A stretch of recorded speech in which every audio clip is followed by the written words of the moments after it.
Welcome. My name is Mark Anthony Dubose Jr. And I was born July 4th, 1986. And I want to say thank you for tuning in to try to figure out some more about your dog. Something I want to talk about today that just I don't think I've ever made a video about the concept of like how I view dogs, how I see dogs. Because probably a lot of what I talk about, people just don't quite understand because I'm looking at the dogs in a different sense than I think that most are.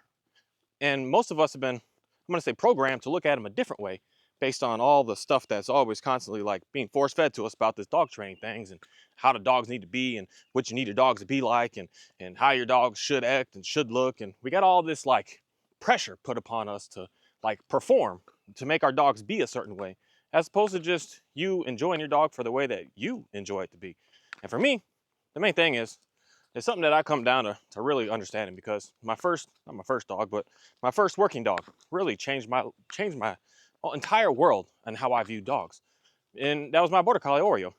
He changed my entire view because I looked at him not only as something to like just you got to do it, get it done, but it was something that I looked at him. The word that some people like to use is partner, but that's not the word that I prefer to use. I prefer to use teammate. He's my teammate. You know, there's times that there's the what do you call it, the captain of the team. I guess I'm the captain of the team. But the captain of the team, to have a good team, you're not coming as a dictator or any of that as a ruler as an enforcer, because your players aren't going to want to work with you. They're going to start to give you extreme amount of pushback, and you're going to end up in a lose-lose scenario. If it comes down to some sports or anything like that, Kahi, and it comes down to some sports or anything like that, you know, you're going to lose the game if your captain of the team is just do it, do it, do it. I said so. So it's not much as I look at the dog as being a partner. I look at the dog as it's my teammate, and we're going to do stuff together to be able to really amplify what it is that we want to get done. So something that, since I look at dogs that way, I don't treat them in a way of understanding the majority of dog training says. You know, put leash on, tell it, force it, make it sit, make it down, make it this, make it this, make it that. And I just have realized that the more and more I got further into the dog training stuff, because I ended up going to dog training school. But I had a dog before going to dog training school, and I pretty much didn't have issues with this dog because I looked at it as my teammate. But as soon as I went to the school, I started thinking like, oh, this is what I need to do. This is what's supposed to happen. This is how I'm supposed to treat my dog. This is what my dog is supposed to look like. This is how my dog's supposed to be. As opposed to me just doing what it is that I already felt natural and felt comfortable with. And that's something that I think a lot of us are stumbling and fumbling into, that we're doing stuff that someone else said, you have to have it like this. And it just doesn't sit right with you. And if it doesn't sit right with you, it's at the end of the day, it ain't gonna work. It's just not gonna work. You're not gonna have any sort of success because you're doing stuff that is foreign to you. And that's my opinion, but I believe that not all, but a lot of the dog training stuff is foreign to us today. It's like some new age thing that's like it's strange, and it makes us have to like do stuff that just doesn't feel natural anymore. And the more that we're getting away from the natural feel of doing stuff, the more that we're running into issues. You know, because at the end of the day, like I could use the word teammate, but some people use the word partner. If you use the word partner and you use the word in that sense of having a good solid relationship in your life, we got people coming into our house telling us how we should have a proper relationship with this dog. Do you do that with your husband and wife or kids? And that's something that I think a lot of us should really pay attention to. If you're comfortable with someone coming into you and telling you how you should treat your husband, how you should treat your wife, what you should do, how you need to change this, how you need to change that, you know, I mean, straight up, you may get a level of success the same way that, you know, 10, 20% of people get success with doing stuff with their dogs. But the rest of it is going to lead into absolute chaos. And at the end of the day, personally, I believe that that's what's also going on with relationships inside of our own homes. We're listening to what someone else says that we should be like and what we should do, as opposed to just what we have in us to just naturally want to be like. We don't want to do this and do that and do this and think that that's what's going to be able to bring a solid, great relationship. There's so much stuff on this Instagram, on this YouTube, on this TikTok, you know, on this Facebook that's like how to have a long-term marriage, and it's do these trips and do these dates and do this and do, and it's just not what you want to do. But yet we're trying to take that information and use it thinking like, oh, it worked for them, so it's going to work for me. And that's where I feel like we're stumbling, because just because it worked for someone else doesn't mean that's going to work for you. And that's the main reason on why I don't really care to talk about techniques on what to do with your dog and how to do it, just to get you to think a little bit about switching up the way you view the dog, as opposed to looking at it on the way that someone else wants you to do it, but do it the way that you want to do it. Because the techniques that I do with my dogs, my go-to is, I'm not going to say a technique, but a method that I use is just walking with the dog and going place with the dog. don't rely upon the leash to be able to communicate anything to the dog, but just to hold the dog and just go places with the dog and keep on hanging out with the dog. At some point, I'm going to be able to talk to the dog. When I can talk to the dog, then I can do something different. It's even like today. My Dalmatian is, I don't know, I feel very confident outside of a dog running up to me that she's going to be fine off leash at this point with the places that we go. And yesterday, we went on a 12-mile, it was almost 13-mile walk yesterday, but she was running and sprinting and chasing and rolling, and she went overboard because it was basically the first time since the last time I let her off leash. She didn't really run too much. She just took off at a deer, and I was like, yep, but we're not doing that again until I can get a base level of communication. Now that I got communication, I can say her name. She looks at me. She stops. She responds. I'm like, okay, now you can have some freedom. And she took all advantage of that freedom yesterday. She was running and running and running. And now today, she is, look at this dog. She is tired. She's like, what are we doing? But I got to work her through this because in reality, this is her first working summer. So it's going to be a little challenging for her. So she's going to get better. Well, Makai, he fine because he didn't do all that running yesterday. He just looked at her like, dang, girl, like you doing too much right now. But it's a matter of what it is that you're looking for and what you want. And it comes down to looking at your dog as you can use partner, but as a teammate, as someone that you're going to do stuff together with. You're going to do adventures with. You're not just saying, you're doing this because I said so. You're working back and forth with each other to figure out how to be able to balance and have the best that you could possibly have. Where are my dogs at? Don't jump off that cliff, girl. Come this way. To be able to balance, to be able to have fun with each other back and forth, and not just one person in this level of satisfaction. And this is the part where it's the unfortunate thing that there's a lot of people that the fun to them is to do the crazy Kahi. Dang, dude, you gonna jump off? Dang, you did that cliff like it ain't nothing. This dog is different. He's next level. I like this dog. He's getting a little too athletic, and I love it. I like this dog, but a lot of people like doing the dogs being in obedience. It makes them super happy to see the dogs in, because the words that they all use is just key buzzwords that I want people to really start to pay attention to. Is they like to keep the dogs in control. When anybody looks at you and says to you, I want my dog to be in control, that's kind of weird to me up front, because I don't want my dog said in control. I want my dog to just listen to me. And listening to you and being in control are two completely different things. And a lot of stuff is all about control, control, control. Don't let the dog this, don't let that. The dog can't sniff here. The dog can't look at that. The dog can't be over here. The dog can't be in that. The dog can't do nothing but just do what it is that the person is looking for him to do. And for some people, and a lot of people, that brings like such a high level of like joy to them, because they have something that they can just tell whatever it is they want, and the dog's going to do it. They're not going to give any pushback, and if the dog does, they can punish the dog to be able to get the dog to come back and be able to listen to them. And at the end of the day, some people really, really enjoy that. And majority of the unfortunate like dog training stuff that's being pushed on us is by people that like that. They like that high level of control.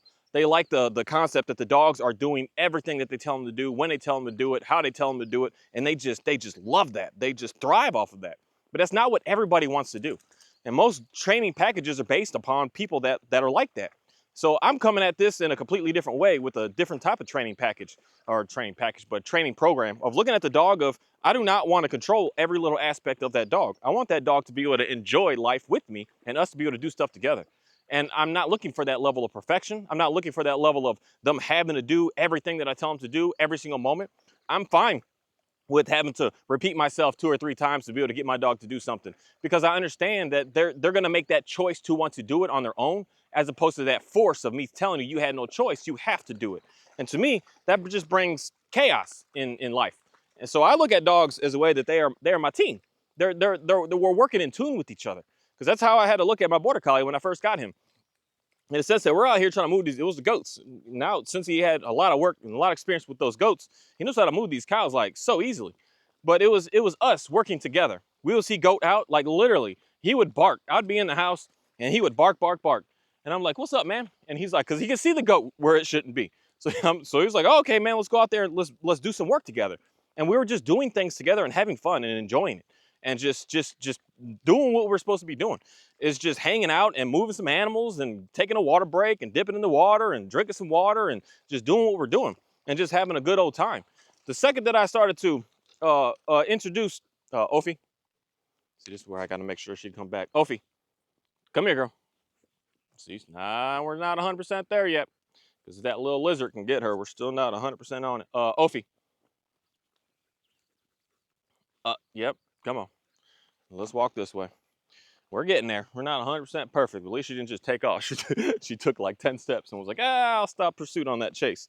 That's the main thing I can't have the dogs doing when they're off leash anywhere, out anywhere. I don't care where we are, is just go full blown chase. I can give you a couple of steps, but you can't just fully engage into the middle of that.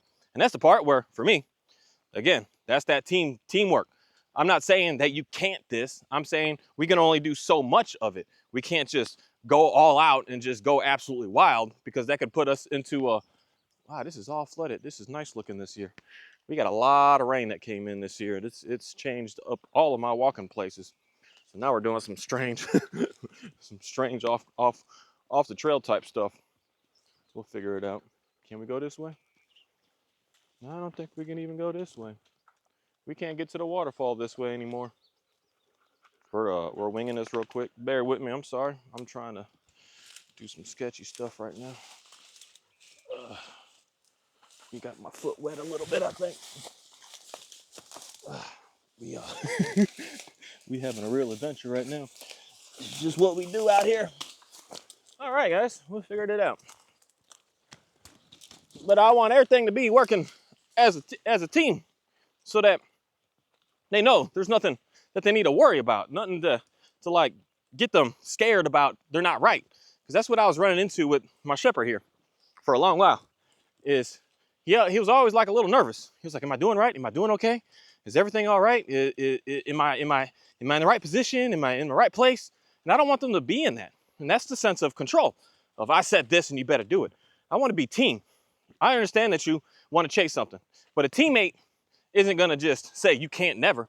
A teammate is going to say you got a little bit of leeway. You know, you got a little bit. I know you want to. I don't really know too much on sports, but I do know basketball, I guess. No, I know them all a little bit. On the basketball, it's like, I know you want to sit there and dribble, man. You want to hold that. You see a guy that's open, you want to pass him to.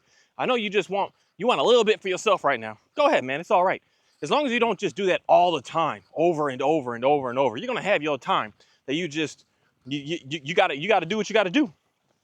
And that's what I see when I'm working with these dogs. There's gonna be times that again, that's that perfection. That's what a lot of dog training represents, is perfection. They better. And I'm not looking for that. Are they gonna mess up here and there? Yeah. But I'm not gonna like look at them as they're bad or they're wrong or something. And I don't want the dog to feel that way. Like it didn't sit correctly, that we're running into a problem where the dog is just like, it's unsure. I don't care. And the more that I started doing more dog training stuff, especially with like my border collie, we were always really good because we just had fun. We just worked with each other. And then I started doing these other little things with him, and I started noticing that our relationship started getting a little toxic, is what I could say. A little not right.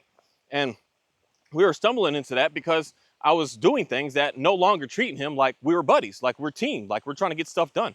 I started treating him in a way that, man, everything's flooded today. I started treating him in a way that I was like, you better do this and you're not getting a choice, and I don't care what you think. I don't care how you feel. I don't care what's going on with you. I don't care how you are right now. Because there's something that I do know is dogs have the same ways as us as humans, that not every day is perfect and just amazing and awesome and you're the strongest every single day. There's some days that they're just a little off. And on the days that they're a little off, we can't come at them with this, you better still perform and still be perfect. And that just starts to ruin the relationship with you and dog. And it starts to make the dog look at you like you're just some evil dictator, evil rulership that is just not here to, wow, this looks really nice this year. This is one of our coolest waterfalls that we got out here. It used to actually come down this big rock, but it fell. But it's still really neat all around here. And it's all you used to be able to walk way up there. This is nice this year. I'm really happy with how Texas is transforming with all the rain that we got. I don't know how everyone else is getting a lot of rain. I personally like it. Some people don't, but it's man, a huge fish right there. I get off topic today, just seeing some amazing things. And every day I go for a walk, it's just absolutely incredible to be able to just be out and do stuff, because you stumble into some weird things and you get a little weary of what are we doing and where's this and where's that, and it's just that's the enjoyment that I personally believe that the dogs just really appreciate. They really like to be able to just explore and be able to have fun with you and be able to just do stuff with you. And everything isn't like it's got to be perfect, it's got to be right, it's got to be dead on. It's just, let's just do stuff together. Just doing the stuff together is what really just brings the dog to just really appreciate you and just look at you like you are the world's greatest thing on the planet. And getting into a place where like I'm unsure and I don't know, and getting past it and troubleshooting through it, that's the beauty of being able to just have a really, really nice dog. But when we're looking at these dogs, in a sense that we're just like, you better just because I said so, that's where we're just struggling. We're struggling. And that's why for me, I'm always talking about these dogs differently. And I'm talking about them in a way that I'm humanizing them, and I want to treat them as if they're humans. No, I'm not looking at that. I'm looking at it as if it's a dog. And I treat the dog as a dog. And I understand what the dogs are, that the dogs are not some robots or some stuffed animals that we could just do whatever the heck we want to with them.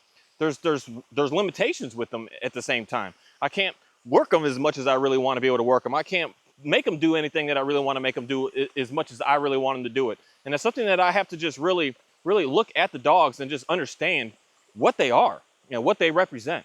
They're not just some, because that's a word that you could use, is some tool that, because even at the end of the day, if I use that word, anybody that understands a lot about tools and machine work and anything like that, the tools that you use, you can't just use and abuse it and never like keep up with the maintenance with it and respect that tool. If you just start disrespect, it might sound crazy, but I've done this before. I've disrespected a little skill saw that I had, leaving it out in the rain and not really caring for it, not giving it the maintenance it needs, not lubricating it the way it needs to, not cleaning it the way it needs to, and it broke down on me. Now it's just a hunk of metal sitting in the field that doesn't work, and it's worthless at this point because I was disrespecting it. I wasn't keeping up and doing what it is that I needed to do with it. So that just made it turn into absolutely nothingness. And it's the same thing with these dogs. You can't just keep on using and abusing them and doing whatever you want with them, thinking that it's just going to, one day it's going to finally listen to you. That's just not the way it works. The way it works is working with it, being in tune with it, understanding its needs, giving it what it needs, understanding when you're overdoing something with them, and taking steps back a little bit, and just keep that give and take over and over with working with these dogs. That's what's going to give you, at the end of the day, the nice dog that you're looking for. And that comes down to, in reality, not worrying about any of the, I don't worry about obedience stuff with my dogs at all anymore. I just kind of just given up on that. And the more that I keep giving up on that, the more that I see that these dogs are just really, really starting to get much, much better. The more that I'm just, let's go do stuff, let's go explore. I see that you want to go in the water. I see that you want to go play. I see that you want to go do stuff. Let's go do that. The more I see that the dogs just give me extreme, much more appreciation. It was like yesterday, and this little girl said, she's looking at me, she's like, hey, can I go run with Kahi? I keep seeing that dude run. And she kind of just gave me that look like, well, I'll listen to you. I'm not looking for perfection again, like I said. But as long as she'll come back after that second or third call, I say, hey, get off that deer, or get off that bunny, or get off, I don't know what she was chasing earlier. Get off that little lizard, or get off that snake, get off it. And then she comes back and we're like, we're good. And then she looked at me and she kind of just was like, I'm fine, let's do this. And I just let her run, and she ran. And she ran like a crazy mad woman. She just went absolutely berserk, just running and running. So my 12, 13-mile walk, she ran probably, man, she tripled that at minimum with how much she was just going everywhere, doing everything. And then by the time she got all that out, and she satisfied all of that, and then she just walked with me. And she's like, okay, cool. And same with today at this moment. She's just been walking with me because she got everything out that she wanted. And she's like, dude, you listen to me. She had a time that she ran and she was doing something weird, and I just called her and she came right back, and she's like, okay, if all I got to do is come back to you when you call me and you let me be able to just run and be free like this, I could do that. I could deal with that. And that's coming down to just the whole concept of respecting and trusting each other.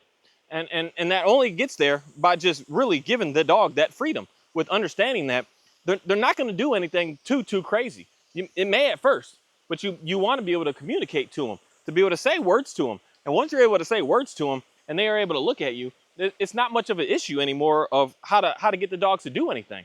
And that comes down to just understanding that the more that you're trying to force the dogs to do what it is that you're trying to make them do, the more that they don't want to do for you, because they don't want to follow a leader like that. They want to follow someone that is going to be able to listen to them in a way that the word that I want to use is love, but love comes down to trust and respect. And they want to follow someone like that. They don't want to follow someone that's just strict and I said so and you better so and you better this and you better that. I said sit, you better sit. Why don't you do it? Why don't you make it happen? I mean, I'm sitting in the vet office today just with my little border collie, and I could just hear everyone outside the room just sit. I said sit. I'm just like, what's the point of that? The dog don't want to do it. The dog is in a weird foreign place. The dog is scared and nervous. The dog is worried right now. Why are you trying to force it to do something? And then you got to use a leash to make him do it when the dog is just like, man, what the heck is going on right now? And that's just ruining our respect with our animals. The dog's gonna look at you like, dude, you ain't paying attention to me. So why should I pay attention to you? And the more and more I just got away from that. The more and more I just got into, let's just walk, let's just do stuff, let's just explore, let's just have fun, let's just hang out. When we in the house, let's just sit down, let's just be calm, let's just be chill. If you're looking for a calm dog, you need to work that dog to be able to get it to be calm and understand how to maintain that is when you're calm, stay calm. Don't try to mix the two. Just hang out, just relax and just be. And that gives you an absolute premium dog. That's all that it takes. It's all that it takes. And to me, it comes down to that teammate style system that we got going on. Not a way that I'm only taking. I'm taking. You better, you better, you better, you better, you better. That doesn't give a nice dog. What does is, hey, you want to go run? Okay, you can go run. Okay, now I want to sit down and be calm. Okay, then the dog says, okay, I'll be calm.